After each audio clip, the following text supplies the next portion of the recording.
Okay, the second thing to know about this is the right-hand side 8 faders are called your bus submixes, and you access these just like you did on the far left, the different inputs here.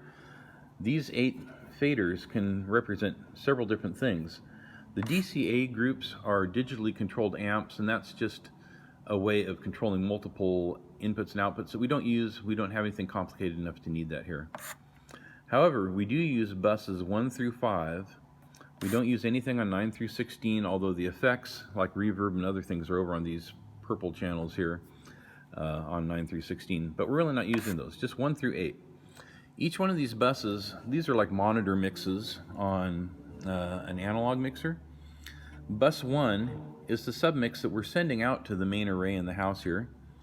Bus 2 feeds the speakers in the narthex and the cry room downstairs.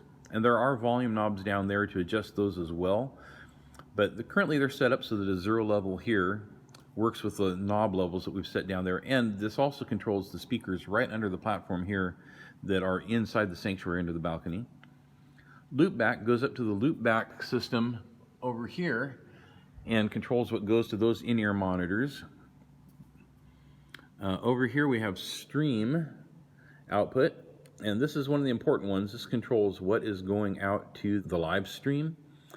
And I would probably monitor this most of the time that you're working. And then record is a similar mix and just controls what goes to the record deck up underneath the podium in the front of the sanctuary there. Now to make these work, let's deal with the stream, because that's going to be the most important one. If I select stream, so I have to hit bus 1 through 8. If I'm looking at these and it doesn't show me those green 5 buttons, I have to make sure I'm on 1 through 8. So if I go there and I select stream, now I can hit sends on faders. What this does is it takes the faders on the left and it brings up to show you how much signal from each of these inputs, 1 through 8 or 9 through 16, or also the aux input, is going out to this bus, which is feeding the stream.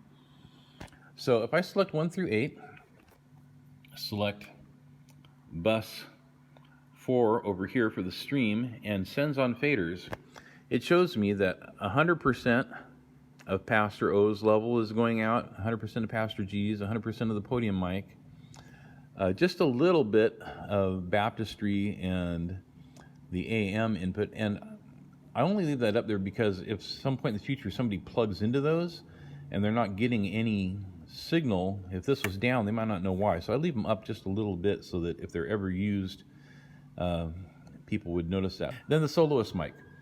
But these sends are, you can consider them percentages of what is actually on those channels. So right now, if I turn off sends on fader, these faders go back to the actual mix level of these inputs.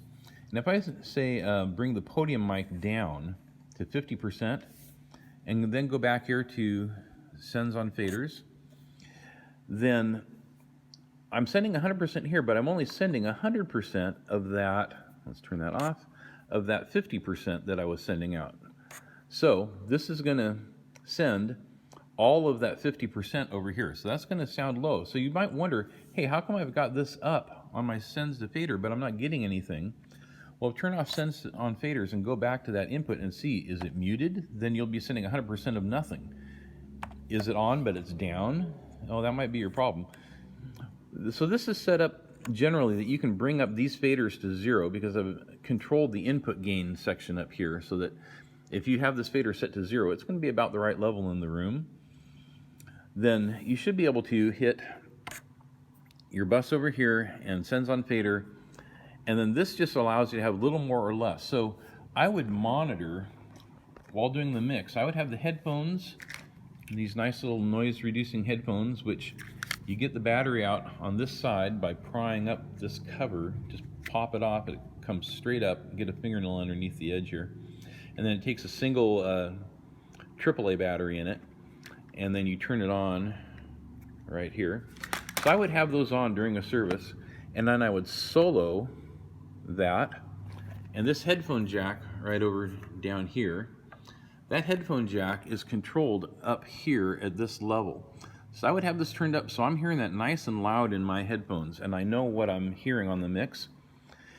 And then during the sermon, if I think, I'm just not hearing enough of the podium mic or the pastor, I can bring it up over here.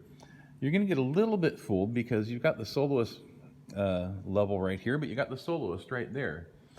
So you've got the organ right behind you. So you're going to be hearing some things a little bit louder in your headphones, or in spite of the headphones.